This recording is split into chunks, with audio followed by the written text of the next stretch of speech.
Est-ce que vous allez utiliser le système d'information du SAMU, alors vous, comme le disait Guylaine Kiffer?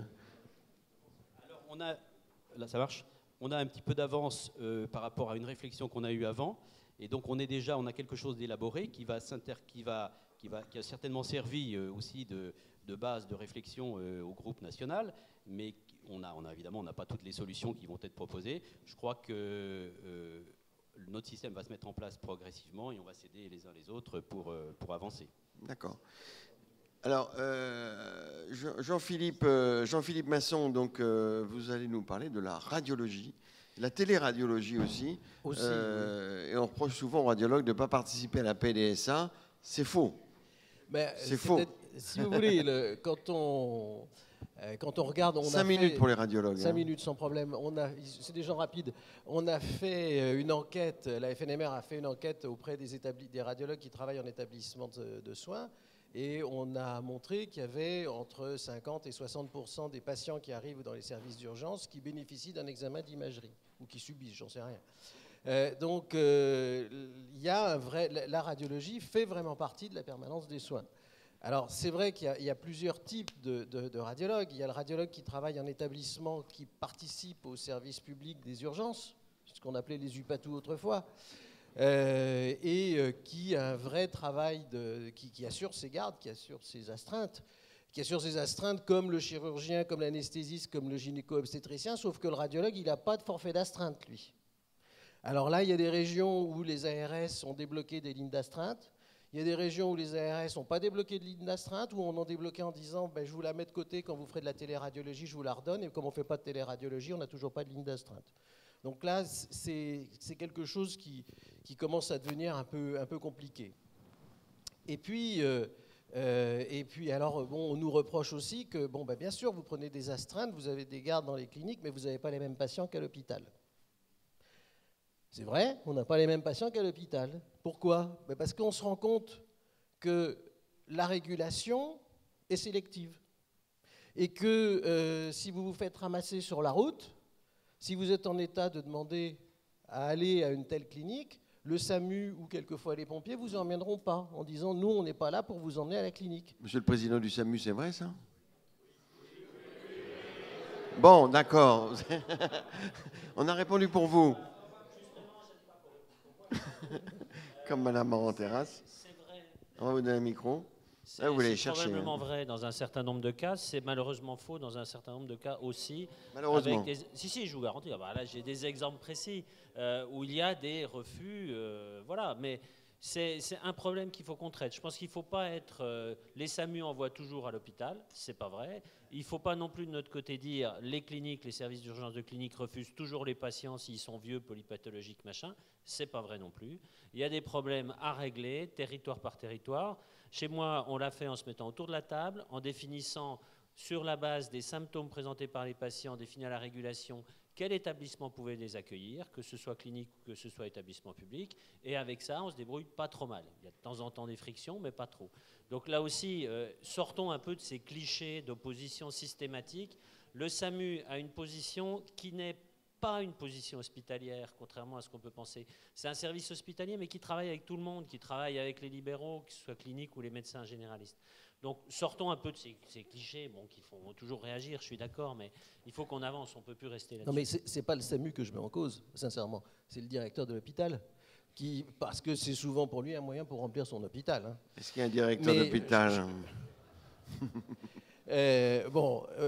Donc là, on a des astreintes. Alors c'est vrai qu'on nous reproche de ne pas participer aux astreintes de l'hôpital. Bon, quand vous êtes d'astreinte dans une clinique qui fait partie du service public d'urgence, vous ne pouvez pas être de garde dans les deux endroits en même temps, à l'hôpital et à la clinique. C'est pas possible. C'est pas possible. Alors c'est vrai qu'à côté de ça, il y a des radiologues qui ne sont pas en établissement. Ces radiologues qui ne sont pas en établissement, pour certains, ils ont la chance de pouvoir faire du scanner ou de l'IRM à l'hôpital à travers des conventions, à travers un GIE, à travers un certain nombre de choses comme ça. Ces radiologues-là qui bénéficient de l'imagerie en coupe, il me semble normal, et là je le dis franchement, il me semble normal qu'ils participent à la permanence des soins dans les hôpitaux, mais qu'ils participent à la permanence des soins sur technologie qu'ils utilisent, c'est-à-dire sur l'imagerie en coupe, pas sur le reste de la radiologie générale de l'hôpital qu'ils n'utilisent pas, et qu'ils participent à la permanence des soins au prorata du pourcentage d'utilisation de la machine qu'ils ont. Parce que très souvent, ils ont une part extrêmement réduite d'utilisation du scanner ou de l'IRM. Donc il n'est pas logique qu'ils soient à 50% de garde. Mais qu'ils participent un peu, ça me paraît tout à fait logique.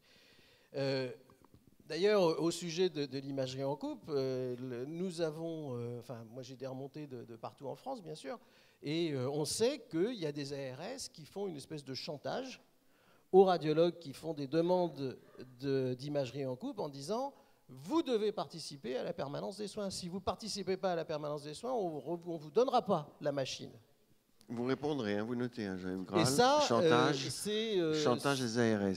C'est un chantage qui est assez mal vécu par les praticiens. Ou alors, vous devez aller prendre les gardes, comme n'importe quel radiologue hospitalier, à l'hôpital. Le seul problème, c'est que le radiologue libéral qui prend ses gardes, il prend ses gardes. Là, quand on a été, là, vous savez, il y a quelque temps, il y avait eu des mouvements d'humeur des médecins à la suite d'un projet de loi là, qui a fini par être voté. Et donc, on avait fait la grève. Et on avait été réquisitionné par les ARS dans nos services, dans nos services de clinique d'urgence. Et alors, ça a été extraordinaire parce qu'on a eu des coups de fil de responsables ARS quand on envoyait nos tableaux de garde. Donc, moi, je me souviens, j'avais été de garde à Noël, donc j'avais pris 3 jours d'affilée. Et coup de fil de l'ARS, monsieur, vous ne pouvez pas être de garde 3 jours d'affilée parce que vous devez avoir le repos compensateur, machin et tout. Je dis, ouais, mais non, mais attendez, mes associés sont en vacances, donc je prends la garde. Ah oui, mais là, vous êtes réquisitionné, donc vous rentrez dans le service public, donc vous ne pouvez pas prendre la garde 3 jours de suite. Donc on a magouillé, j'ai pris ma garde 3 jours de suite. Mais c'est un problème qui mérite d'être signalé aussi, la différence de fonctionnement. Et puis enfin, il y a les radiologues qui n'ont pas accès à l'imagerie en coupe. Et il y en a beaucoup encore, malheureusement. Vous savez, la situation de la France en matière d'imagerie en coupe. Ceux-là, ils n'ont pas accès à l'imagerie en coupe, je ne vois pas pourquoi ils participeraient à la permanence des soins. Alors il y a un moyen pour arriver à arranger ça, c'est ce dont on parlait ce matin, c'est la coopération publique-privée. Cette coopération publique-privée qui, au bout de 10 ans, a vu le jour à travers l'article 113 de la loi de santé, c'est la création des pôle d'imagerie mutualisée. C'est-à-dire qu'on mutualise les hommes et les matériels au sein d'un territoire et on revient dans le territoire de façon à offrir une, entre guillemets, prestation radiologique H24 sur ce territoire. Cette prestation, ce pôle d'imagerie mutualisée, ça c'est quelque chose qu'il faut mettre en place. Ça marche déjà. Il y a des tas d'endroits où on a mis ça en place, sans en parler souvent aux ARS, parce que là on savait que ça coincerait. On met ça en place malgré certains directeurs d'hôpitaux qui ne veulent pas en entendre parler parce qu'ils ont peur de perdre une parcelle de leur pouvoir, de leur autorité. Mais dans les endroits où les gens arrivent à se parler et arrivent à se mettre d'accord, ça marche très bien et ça rend un vrai service à la population. Et puis, je ne peux pas conclure, enfin je ne peux pas arrêter sans vous parler effectivement de la téléradiologie. Téléradiologie, c'est à prendre avec beaucoup de réserve et de méfiance. La profession est en phase avec cette téléradiologie depuis très longtemps puisque nous avons écrit une charte de la téléradiologie. Cette charte de la téléradiologie, elle a été tellement bien validée qu'elle a été co-signée par le CNOM. Donc on peut penser que c'est quelque chose qui est efficace et qui est bien. Et cette charte de téléradiologie explique la façon dont doit être engagée, dont doit être faite la téléradiologie, et notamment que le radiologue qui va interpréter, donc le téléradiologue, doit être inscrit au Conseil national de l'ordre en France. Ça paraît quand même la moindre des choses. On se rend compte qu'il y a des sociétés de téléradiologie, et c'est ce que disait Jean-François, maintenant ce système est pris en main par un certain nombre d'industriels, il y a des sociétés de téléradiologie low cost qui sont des truands, je le dis clairement, qui proposent des solutions de téléradiologie à des prix défiant toute concurrence, moins cher que la valeur de l'acte médical. Or, la téléradiologie est un acte médical, donc obéit au code de déontologie, c'est-à-dire qu'on ne peut pas faire de ristourne, qu'on ne peut pas faire de rabais, et rien du tout, et font interpréter les examens par des radiologues hors frontières. Et ce n'est pas des inventions de ma part, j'ai des preuves. J'ai un radiologue polonais qui m'a envoyé un mail en me disant « J'habite, je ne sais pas où, en Pologne. Est-ce que je peux faire de la téléradiologie en France ?» Sous couvert de cette société. Alors c'est interdit, mais ça existe. Alors qu'est-ce que fait la police, Madame Monteras? Voilà. Non, mais oui. Alors là, j'espère que David Gruson n'écoute pas, mais c'est le problème, là aussi, d'un certain nombre de directeurs d'hôpitaux qui considèrent que ça coûte moins cher de passer par des solutions de téléradiologie comme ça, de mauvaise qualité, plutôt que de travailler avec des radiologues sur place, ou des radiologues locaux, qui peuvent, à travers ces projets mutualisés, aider les hôpitaux. Et tout le monde s'aider, parce que le radiologue libéral, vous savez, qui est dans une petite ville, qui n'a pas accès à l'imagerie en coupe, mais à côté, il y a un hôpital qui a l'imagerie en coupe, mais qui n'a pas de radiologue, c'est idiot de se regarder en chien de faïence, vaut mieux travailler ensemble. Bon, et ça marche. Et donc, je crois que là, il faut qu'il y ait un travail de réflexion, qu'on soit aidé par la DGOS pour mettre en place ce genre de Madame Monteras répondra tout à l'heure. Merci.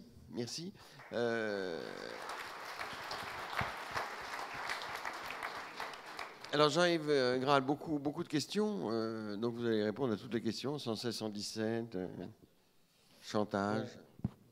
J'ai trouvé les interventions vraiment intéressantes et certaines caricaturales, mais c'est le jeu et je crois que c'est intéressant dans la dernière. Bon, mon grand âge depuis hier m'autorise à prendre un peu de hauteur et je pense que pragmatisme, réalisme sont les mots-clés de tout ceci. Ce que m'inspire un peu toutes ces interventions qui sont concordantes, chacun dans leur domaine, c'est de rappeler ce qui nous guide tous ici, moi le premier, c'est ce qu'on doit à la population. C'est quoi? Le patient, la population qui devient malade quand on lui dit qu'elle est malade. Qu'est-ce qu'ils attendent? Alors je vais essayer de dérouler l'ensemble des points et faire quelques focus. Je pense que sur le 116-117, c'est une disposition qui a été mise en place par la loi et qui donne la possibilité d'avoir un numéro spécifique pour la médecine généraliste libérale pour la réponse. Et ceci rejoint, et je partage complètement l'idée qu'il faut qu'il y ait une éducation à la santé dans ce domaine-là, un programme de communication vis-à-vis de la population pour que les gens puissent répondre et avoir l'accès à l'information la plus adaptée. Pour qu'une campagne de communication marche, il faut que ce soit clair, que ce soit robuste et fiable ce qu'il y a derrière. On ne peut pas avoir en permanence des aléas dans la réponse, c'est ce que vous dites, c'est-à-dire on ne peut pas lancer une campagne à l'avance si les gens ils écoutent, ils appellent et ça ne répond pas. À ce moment-là, évidemment, ça tue la campagne de communication à l'homme. C'est vrai pour tout. Il faut que les patients aient accès à une information qui soit claire, fiable et homogène. Donc le 116-117 est un élément qui est dans... J'ai du mal à penser, mais c'est Jean-Yves Graal, ce n'est pas le directeur de l'ARS qui parle, qu'on puisse avoir une hétérogénéité de réponse sur l'ensemble du territoire, ce qui amènerait les gens à ne plus savoir où ils vont. Dans telle région, tel département. Ah ben non, pas ici. Alors ça tue le principe lui-même de la compréhension. Deuxième point, je vous rejoins, et je pense que l'evidence-base le montre.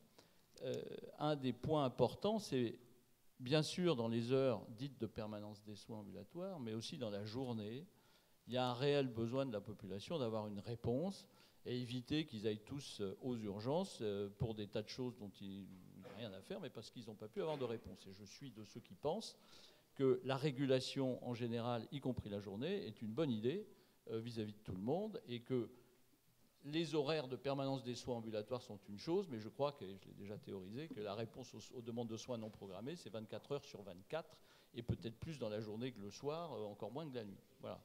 Donc le fait qu'il y ait des régulations libérales, ça existe dans certains endroits qui sont 24 heures sur 24, je trouve ça très bien. Autre point, ça a été soulevé, l'important est la réponse à la population et qu'il n'y ait pas de fuite dans les tuyaux, c'est-à-dire que des informations qui aient pris le mauvais chemin se retrouvent en cul-de-sac et qu'il n'y ait pas les interactions nécessaires pour éviter, et notamment par le biais du 116-117, parce que c'est une question plus de temps que ce qui relève d'une aide médicale urgente finissent dans les sables, et inversement aussi, mais on a un peu plus de temps. Donc c'est important. C'est ça qui est l'interaction. Les plateformes de régulation médicale, quelle qu'en soit leur forme physique, me paraissent indispensables pour que le 116-117, la demande de régulation médicale, ne soit pas un cul-de-sac et qu'il y ait des difficultés dès lors qu'il y a des erreurs d'aiguillage initiales. C'est ça qui est important. Après, l'organisation physique de tout ça, de mon point de vue, n'a pas beaucoup d'importance. Alors après, sur l'effection de cette régulation, vous avez signalé 2 départements, mais ce n'est pas tant la réponse, enfin l'information de vers où il faut appeler que où ça arrive qui est important. C'est-à-dire que les Ardennes ou je ne sais plus la Haute-Marne, il faut que dès lors qu'il y a un 116-117, il peut y avoir un 116-117, mais après qu'il y ait une organisation fiable, pas aléatoire, qui fasse que l'appel arrive là où il doit arriver, qu'il soit dans le département ou à côté. Ça appelle aussi une organisation en fonction des troupes qui sont disponibles. C'est vrai pour la médecine libérale, c'est vrai pour le SAMU, qu'on sache imaginer avec pragmatisme et réalisme en fonction des situations qu'on rencontre, des déports de régulation, un certain nombre de plages horaires, tout simplement parce que les appels ne sont pas nombreux, les docteurs sont encore moins nombreux, ou alors on est obligé de forcer pour remplir des listes avec des docteurs parfois moins compétents et moins motivés. Hein, voilà. Donc tout ceci, je pense que c'est des éléments que vous avez abordés. Alors, les besoins, finalement, ils sont variables. Par essence, ils sont variables, vous l'avez tous dit, entre zones urbaines, zones rurales, etc. Mais aussi, ces besoins, et je ne parle pas de l'offre, ces besoins tiennent compte d'un certain nombre de facteurs. La présence de SOS dans certains endroits, qui n'induit pas le même besoin de mon point de vue. La présence et la densité des services d'urgence, qui est variable, et dans certaines zones, il y en a un peu partout, il y en a d'autres, il y en a moins. Et donc, pour la nuit profonde, j'y reviendrai, c'est un élément à prendre en considération. De la présence de la demande ou de la présence de médecins, de la facilité à ce qu'il y ait du volontariat, qui là aussi très hétérogène, hein, de mon point de vue, d'ailleurs c'est dit. Et puis il y a des zones où la pression est forte sur les médecins et des zones où la pression est plus faible. La pression, de mon point de vue, est plus forte dans des zones rurales où il n'y a pas beaucoup de docteurs de la part de la population. Elle est peut-être un peu moins forte sur les docteurs, là où il y a beaucoup d'offres, quelles qu'elles soient. Et donc là aussi, ça détermine, à mon avis, un certain nombre de choses. Avant de venir à un autre point, et notamment sur la radiologie et la nuit profonde, je voulais quand même... je pense que tout ceci, et ce que je disais pragmatisme et réalisme, il faut vraiment, et vous l'avez dit, pas se lancer à la figure des dogmes ou des choses comme ça qui ne traduisent pas la réalité. C'est-à-dire qu'il faut que tout le monde fasse en sorte de répondre aux besoins des patients dans dans le meilleur équilibre qui soit. 3 points. Premier point, l'intervention qu'a fait monsieur sur le dispositif des Pays de la Loire, je le trouve très bon. Je le trouve d'autant meilleur que c'était un des éléments que j'avais mis en possibilité dans les grandes lignes, dans le rapport que j'avais commis en 2007, où j'avais théorisé un peu dans les grandes lignes ce truc-là. Alors, il y a eu des améliorations, certainement, mais je trouve que votre présentation est parfaite d'un certain côté. D'un certain côté, vous avez su mettre évoquer les besoins. Vous dites dans certains endroits, la nuit profonde, il n'y a plus d'effections, ce qui n'enlève pas le fait qu'il y ait une régulation 24 heures sur 24. C'est ça qui est important. Et puis sur Nantes, sûrement, il y a des services d'urgence, etc., qui ne soulèvent pas le même problème que dans d'autres zones. Sur la radiologie, le chantage des ARS, je vous trouve caricatural parce que votre intervention, c'est le jeu, hein, il faut quand même se rendre compte que, et là je ne vais pas me faire parler à la place des FHF ou des directeurs d'hôpitaux, mais quand même, un des vrais problèmes auxquels on se heurte toujours, c'est la continuité de l'activité d'imagerie dans les établissements publics, et notamment au niveau des urgences. Et la ressource qu'ont les directeurs d'hôpitaux pour assurer cette mission de service public, c'est soit de recruter des gens pour ne pas faire grand-chose et parfois faire mal, je le dis, parce que vous savez très bien que derrière tout ça, il y a un problème de compétences, et et qu'on recrute certains intervenants du spectacle très chers pour les finances de l'hôpital, il ne peut pas faire autrement, pour faire peu, pas faire toujours bien, et il a un mal fou à assurer sa mission de service public. Ce qui s'est beaucoup développé depuis quelque temps, c'est ce que vous avez dit, c'est-à-dire des plateformes de télé-radiologie à distance, mais les directeurs d'hôpitaux, ils n'ont pas toujours le choix. Ils ont d'autant moins le choix parfois que, contrairement à ce que vous dites, il n'y a pas un volontariat toujours forcené des radiologues privés d'assurer la permanence des soins dans le cadre d'une mission de service public. Et les directeurs d'hôpitaux, de mon point de vue, pas toujours, il ne faut pas être non plus catégorique, il y a des cas d'espèce, mais globalement, ils sont demandeurs d'avoir des médecins libéraux qui acceptent de travailler pour eux, que ce soit dans un cadre ou un autre. Je suis sûr que M. Saint-Hubert est d'accord avec moi. Et donc, voilà. Et le problème que vous décriez, il tient au fait que, justement, il n'y a pas d'imageur. Il faut qu'il y en ait pour la mission de service public. Alors après, on l'a construit d'une façon ou d'une autre. Je vous rejoins que des possibilités privées-publiques sont bonnes, mais pas toujours universelles. Tous les radiologues libéraux ne veulent pas participer à ça, ne veulent pas tous. Et donc, c'est encore du coût humain, du sur-mesure, en fonction des situations locales. Il ne faut pas générer. Mais je me mets à la place des directeurs d'hôpitaux, quelquefois, ils n'ont pas trop le choix pour assurer un certain nombre de choses. Ils voudraient faire autrement. Mais la téléradiologie à l'étranger, c'est autorisé ou pas? J'en sais rien. Je sais qu'il y a des plateformes dans le pays. Je sais qu'il y en a une, je ne sais plus le nom. À Lyon, je crois qu'il y en a une. Il y en a une ou deux, je sais plus. C'est autorisé? D'accord. Ah oui, c'est après, ça. À la fin. Le local de l'État. Après. Voilà, il y a pas mal d'interventions, alors oui. Et troisième point sur ce que dit Mme Kieffer, les raisons économiques, purement économiques, mais enfin, toutes les expériences qu'on voit montrent quand même qu'on adapte la réponse aux réels besoins. Vous dites un acte par nuit sur l'ensemble du territoire, il faut le maintenir. Mais oui, mais enfin, tout ceci vaut de l'astreinte à grande échelle pour un truc comme ça. Je pense que ces éléments-là sont, de mon point de vue, entendables, d'autant plus que dans cette période-là, c'est la demande qui est la moindre. Et quand vous avez un tissu hospitalier suffisant pour accueillir le ou la patiente qui en a besoin, ça peut être un désagrément pour la patiente, mais enfin, quand même, restons raisonnables et pragmatiques. Et on parlait hier des possibilités financières pour faire un certain nombre de choses. Tout ceci concourt. Donc, il n'est pas anormal de dire, de la part de l'ARS, d'ailleurs, c'est une bonne partie du pays n'a plus d'effections en nuit profonde, il faut le dire. La régulation 24 heures sur 24 est souvent la règle, ce qui permet de régler un certain nombre de sujets de mon point de vue. Mais il n'est pas anormal de bien utiliser les ressources, on l'a dit, pour assurer le meilleur. On est d'accord. Et puis je termine. Il faut aussi créer les conditions d'un volontariat facilité, c'est-à-dire contracter les secteurs quand il le faut pour moins mettre de pression, et puis adapter la demande de présence de médecins aux heures où on en a réellement besoin pour diminuer l'étalement de ce besoin qui devient hétérogène et non fiable, parce qu'un jour il y a, un jour il n'y a pas, et c'est ce qui fait que les gens finalement ont des problèmes. Voilà. Merci Jean-Yves Graal. Merci. Si j'ai bien compris, Jean-Yves Graal, vous êtes favorable pour choisir le 116-117 et que ça soit dans toutes les régions de France, j'ai bien compris. Est-ce que vous avez vous concerté avec vos collègues? Non, j'ai dit que c'était Jean-Yves Graal qui parlait, ce n'est pas le directeur de l'ARS. Le directeur de l'ARS des Hauts-de-France est favorable à avoir le 116-117, bien évidemment. Parce que voilà, c'est affiché dans la loi et ça ne nuit en rien à quoi que ce soit. Ça ne change pas grand-chose. Ça ne fait que tracer un chemin plus clair. C'est pas mal. Oui, mais enfin, ça arrive au même endroit et ça homogénéise le numéro au lieu des multiples numéros. Je trouve ça très bien. Mais au fond, ça ne change rien. Donc vous choisissez 116-117. Est-ce que vous allez vous concerter dans les autres régions? Ça ne change rien parce que l'essentiel, c'est que par quelques biais que ça arrive au bon endroit avec le praticien nécessaire. Donc, mesdames, voilà. On a deux. Est-ce que vous allez choisir le 116-117?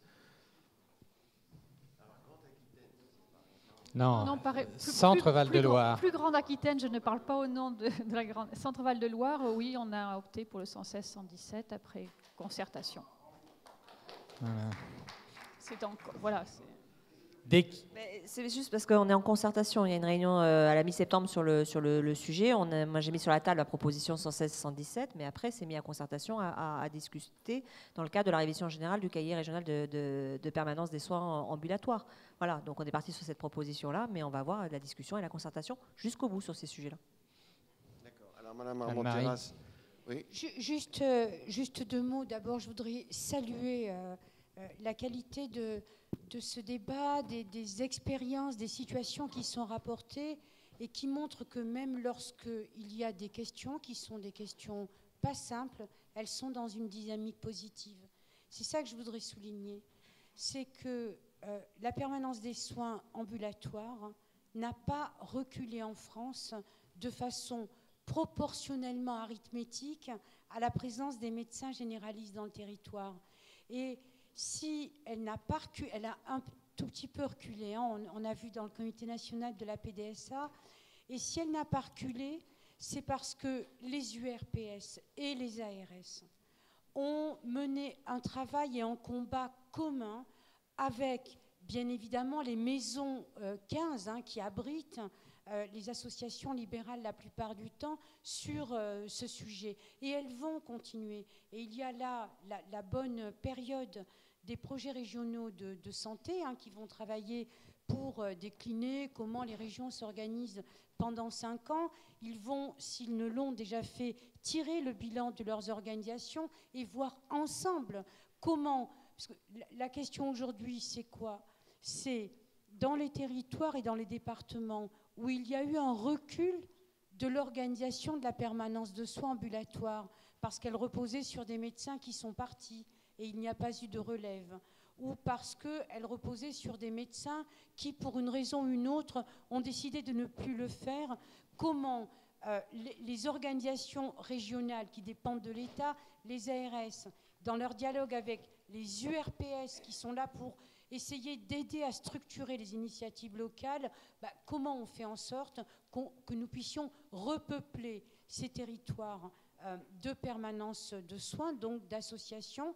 Et puis, comme l'a dit François Braun, quand on n'y parvient pas, et quand on a toujours un territoire où il n'y a pas d'association qui participe à la régulation et qui fait l'effection, bien évidemment, eh bien, en dernier recours, bien évidemment et heureusement, nous avons le 15, le SAMU et les urgences hospitalières. Voilà, c'était la première chose la plus importante. Et parce que c'est ça, les directeurs généraux qui vont choisir le 116-117 ou le 15, au fond, comme vous l'avez dit, ils vont se situer en fonction des relations entre les partenaires dans leur région.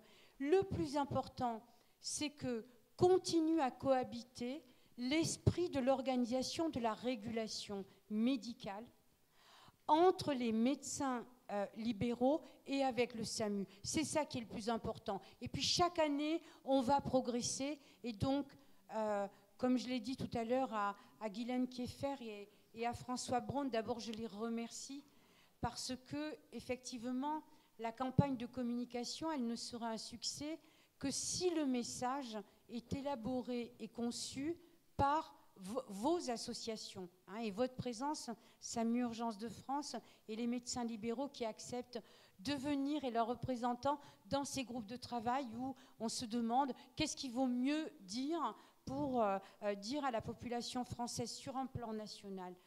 116-117 et en cas de... Voilà, comment est-ce qu'on dit en cas d'urgence vitale ou de problème grave 15, n'oubliez pas. Et comme l'a dit Jean-Yves Graal, derrière, il y aura les campagnes d'information régionale parce qu'il faudra mentionner les numéros des autres associations libérales qui y participent. Madame Armand, ça va compliquer terriblement si toutes les régions ne prennent pas le 116-117 quand même. Vous avez fait une campagne nationale et puis régionale qui va dire le contraire, non? Alors, oui. Alors. La loi laisse le choix. Oui, mais après c'est l'intelligence des directeurs. Non, est-ce que vous préconisez quand même un petit peu de... Madame, alors qui veut parler? Alors, oui, Luc. Je crois que ça va être essentiel. D'abord, pour être moins politiquement correct que Guylaine tout à l'heure, si en Ardennes et Haute-Marne n'a pas pu se mettre en place une régulation libérale, il y avait un projet des médecins libéraux de ces deux départements-là qui voulait un système d'information comme ça existe dans 10 autres départements qui permet une régulation délocalisée. Ce sont des départements ruraux et le financement a été refusé par les ARS. Donc voilà la raison. Guylaine, a priori, ne pouvait pas le dire. Donc maintenant, vous connaissez la raison. Après, le sujet, c'était une permanence des soins structurante pour le territoire, bien sûr. C'est la permanence des soins pour l'exercice du médecin généraliste, du médecin traitant. C'est ce qui fait que votre quotidien, ça peut l'aider, ça peut l'arranger, ou ça peut être la galère. On se souvient ce que c'était il y a 30 ans, où on faisait de la permanence des soins de patientèle, on se levait toutes les nuits pour des douleurs. Bon voilà, ça, maintenant, c'est une réflexion sur un territoire, c'est une réponse à une demande de soins sur un territoire, ça a complètement changé, et c'est structurant. D'ailleurs, attention aux fausses bonnes idées, parce qu'autant je conçois que pour des départements avec un faible taux d'appel, on puisse imaginer une mutualisation des centres 15 pour ce qui est des appels relevant de la MU. Attention à démonter, ce qui fonctionne pour la régulation libérale. Le lien entre le régulateur libéral, et qui est un médecin généraliste libéral, et l'effecteur est essentiel. Donc on vient de parler de structurant, mais quelque part, vouloir mutualiser des régulations départementales libérales qui fonctionnent aujourd'hui, ça serait déstructurant pour la permanence des soins ambulatoires. Ensuite, alors moi, je félicite, entre autres, Jean-Yves Graal, les décisions par rapport au 116-117. Attendez, on a l'impression qu'il n'y avait pas de sujet. Il y a un sujet, on s'est battu pour que ce soit dans la loi, pour que l'accès lorsque on a besoin d'un médecin généraliste, ce soit le 116 et le 117, et non pas le choix entre les deux. On n'a pas pu le mettre dans la loi, ce qui veut bien dire qu'il y a un sujet, puisqu'on a laissé le choix. Quelque part, je ne vois pas comment on pourrait communiquer nationalement s'il y a des régions, si c'est un traitement différent en fonction des régions. Puis attention, c'est l'éducation à la population. On va vouloir dire, vous avez besoin de votre médecin généraliste, vous n'allez pas dans un service d'urgence. Vous allez chez votre médecin généraliste. Et ben, c'est la même chose pour la permanence des soins. J'ai besoin d'un avis de médecin généraliste, je fais le 116-117. Donc, je terminerai juste... Dans toutes les régions. Dans toutes les régions de France, bien entendu. Et je terminerai juste en disant que vous avez commencé... en disant 65% de volontaires, il y a de grandes disparités. Il y a des départements où c'est 90%, d'autres où c'est moins. Ce serait quand même important, elle est plus conventionnelle, la permanence des soins. Ce serait important qu'on s'intéresse. Qu'est-ce qui fait qu'il y a des départements ruraux, peu de médecins, hein, parce que ce n'est pas lié à la démographie médicale, le fait que ça fonctionne ou pas. Bah, attendez, si je prends en termes d'organisation, on peut avoir une garde par mois ou des gardes beaucoup plus fréquentes. La rémunération des médecins régulateurs, elle va de 3 C de l'heure à 5 C de l'heure. La rémunération des effecteurs, elle va de 50 € toutes les 4 heures à 150 € toutes les 4 heures. C'est défiscalisé, ça l'est pas. Donc globalement, il y a plein d'explications aujourd'hui qui expliquent qu'il puisse y avoir une désaffection. Et quand je disais tout à l'heure, c'est structurant, oui, c'est structurant. Moi, aujourd'hui, si j'étais jeune médecin généraliste, je n'irais pas m'installer en Charente. On veut m'imposer une organisation de la permanence des soins qui n'est pas la même que dans les autres départements de la région, et en sachant que je vais me faire réquisitionner parce que je serai non volontaire, parce qu'on veut m'obliger à faire des tranches horaires.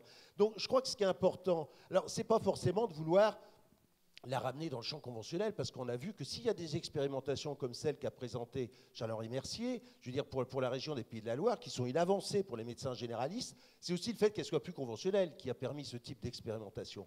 Mais je veux dire, c'est regarder ce qui se fait pour tirer tout le monde vers le haut et non pas vers le bas, et je ne sais pas comment, dans le cadre du FIR, les DGRS, est-ce qu'ils ont envisagé augmenter l'enveloppe du FIR à partir du 1er mai 2017 pour la permanence des soins ambulatoires, puisqu'il va y avoir une augmentation de la rémunération des médecins généralistes. Alors, allez-y, oui. Moi, alors, je voudrais après. Je voudrais revenir sur la permanence des soins, sur l'imagerie. C'est un vrai problème. Très court, parce que... Très court. Pourquoi? Parce qu'il y a 40% des postes qui ne sont pas couverts dans les CH, dans les centres hospitaliers, et qu'on est effectivement confronté à ces officines, on va dire, financières. Alors, c'est vrai qu'aux États-Unis, ils ont les horloges, ils traitent la côte Est, la côte Ouest, ça bascule au Inde. En France, on a un système qui est permanent et qui doit pouvoir s'appuyer sur les radiologues, qu'ils soient publics, ils ne sont pas très nombreux, ou libéraux, et on a du mal à trouver des associés. Or, en Auvergne-Rhône-Alpes, on a un projet qui peut répondre partiellement, je pense assez bien à cette problématique. Le premier point, c'est d'utiliser le fait que, à partir du moment où on va constituer un PACS décentralisé, reliant les structures de radiologie libérales et tous les CH qui le veulent, on peut communiquer nos images. Et la radiologie est organisée sous forme de G4, c'est-à-dire que c'est un gâteau à 4 parts. Il y a la Société française de radiologie, le collège des PUPH, le collège des PH, et puis, on va dire, la FNMR. Globalement, c'est 50-50. On travaille la main dans la main, et avec Louis Boyer, qui est le président du CERF, du Collège des enseignants en radiologie française, on a la même philosophie, c'est de dire pourquoi aller chercher à l'étranger ou à Dieu Vauvert, alors qu'il suffit qu'on puisse dialoguer et aider localement, avec une équipe de radiologues libérales ou publiques, l'hôpital qui est en danger, qui a ses postes pas couverts. Ça suppose un PAX entre nous, des tuyaux, et ça on peut se faire aider par les ARS. On va essayer de le faire nous, au niveau de la région. Le projet qu'on porte de dématérialisation de la deuxième lecture dans nos structures de radiologie permet de répondre à cette problématique par les radiologues libéraux qui vont aller soutenir d'autres structures libérales, publiques, à un coût qui sera très faible par rapport à une structure centralisée. Et on va peut-être enfin avoir une organisation régionale basée sur l'ARS et la Fédération nationale des médecins radiologues pour pouvoir offrir une réponse au déficit chronique qu'on a dans pratiquement 40% des postes hospitaliers. Merci Pierre-Jean. Voilà. Bravo. Alors Eric, Eric Henry, après le micro là. Président du SML. Voilà. Moi, la PDSA, c'est vraiment le premier maillon qui a prouvé que le monde libéral était capable de se structurer totalement et de répondre à une demande qu'on lui faisait. Personne n'a cru qu'on aurait été capable de le faire. 75% du territoire français est couvert pour toute la partie de la nuit de 8h du soir à 8h du matin par des libéraux. 75% du territoire, les deux régions que vous avez citées, sont les deux seules, et encore, on pourrait les faire basculer en régulation sur le territoire d'à côté, et l'affaire serait entendue, on serait à 100%. Donc, nous sommes capables de structurer toute la nuit. J'ai bien compris que le 116-117, certains ici ont tout mélangé, et je pense qu'ils pensent que ça va servir aussi de jour. Et oui, eh bien non. Ben c'est clair. Eh bien non, eh bien oui. Oui. Politiquement, l'intention, elle est là. En affichage, pour l'instant, c'est de dire non, non, le 116-117 ne servira que la nuit pour appeler le médecin de garde. Et très rapidement, il y a déjà des structures régionales qui ont dit non, non, nous on le veut de jour aussi, et toujours dans les mêmes structures. Je dis bien toujours dans les mêmes structures. Moi, je suis effecteur, régulateur, effecteur mobile en voiture. En Bretagne, ça fait 4 ans qu'on fait ça, H24. Et sur tout le territoire breton, ça fonctionne depuis 4 ans. On n'a pas fait de bruit, mais ça le fait. Et vous avez dit tout à l'heure quelque chose de très intéressant, M. Braun. Vous avez dit, moi, dans un couple, j'ai 2 comptes et un compte commun. Eh bien, rien qu'à vous voir assis, je pense que vous avez un plus gros compte que Guylaine. Si, si. Parce que l'hôpital a un énorme compte, contrairement aux libéraux. Nous avons un compte vide. Et vous, vous avez un compte plein. Et vous nous dites de mettre un compte commun. Mais comment je peux, moi, mettre de l'argent dans le compte commun quand on ne m'a rien donné? Donc, de jour, si je veux commencer à structurer le jour... Mais je vous remercie de la comparaison parce que j'en parle souvent avec ma femme. Donc, et vous, c'est quoi, alors, oui, Eric? Parce que je suis le seul à travailler dans la maison. Vous imaginez le truc? C'est très pyramidal. Eh bien, vous pérennisez un système pyramidal qu'on ne veut plus voir. C'est-à-dire que moi, le 116-117, effectivement, j'entends bien que de jour, il va être utilisé. Je l'entends bien. Et ce que j'aimerais, c'est qu'on me fasse la même confiance qu'à vous, le SAMU Centre 15, en nous disant, vous, le SAMU Centre 15, on vous a donné de l'argent depuis les années 70 pour vous structurer et arriver à répondre à l'urgence française à toute heure. OK. Et dites-nous, nous, les libéraux, faites le même constat, madame de la DGOS. Alors, ayez la même confiance en nous, en nous disant, vous, les libéraux, on vous donne le même budget que le SAMU a, et vous allez nous faire, dans les 15 ans qui suivent, la même organisation en parallèle des urgences et en complémentarité. Et ça, mais chiche, alors là, je peux vous le dire, vous me le donnez demain, et c'est parti, hein, on y va à toute vitesse. Hein. Mais sauf que, moi, j'ai convoqué l'ARS chez moi pour lui dire, je veux faire une PTA sur mon territoire. Et ils m'ont dit, ah non, non, vous allez aller au départemental à 70 bornes faire des réunions pour écrire le cahier des charges que vous allez écrire. C'est infernal, infernal de chez infernal. Parce que nous, on n'est pas salariés pour le faire. On fait ça sur nos heures de bouffe, on fait ça sur nos heures de soirée, on fait ça la nuit en écrivant, et tout ça pour 0 copec. Donc maintenant, ce qu'on aimerait, c'est avoir des budgets pour pouvoir écrire nos structures, rencontrer les gens et les mettre autour de la table. Mais ça, pour l'instant, je n'ai pas vu l'intention de faire, à part un 117. Merci. Oui, juste une précision, le 116-117, c'est prévu pour les heures, la PDSA. S'il n'y a pas de sujet, c'est quelque chose qui éclaire totalement le circuit et qui est un plus pour les patients parce qu'ils n'ont qu'un seul numéro à retenir et c'est clair. Non mais attendez, le 116-117, c'est ça. C'est une clarification de l'accès à un médecin généraliste pendant les heures dites de garde. La notion de jour c'est pas ça que j'ai voulu dire qu'il fallait mettre ça. J'ai dit que globalement, je pense qu'à travers ce qu'on voit sur la réponse aux demandes de soins non programmés des patients, ça serait bien aussi qu'il y ait une régulation libérale en journée. Mais je dissocie ça bien du 116-117 en lui-même stricto sensu. Voilà, donc il fallait bien... Très brève intervention, je vais rebondir sur ce que vient de dire Guylaine. Non, Laurent d'abord, après toi. Non, je voulais plutôt réagir à la fin. Roland Rabérin, donc vice-président URPS Aura. Alors je voudrais rebondir un petit peu sur certaines des interventions et compléter. La PDSA, c'est effectivement un élément éminemment structurant pour la médecine générale. Et ça a été le premier élément structurant qui a permis à la médecine générale de sortir de cette activité purement individuelle et d'exister collectivement devant la société.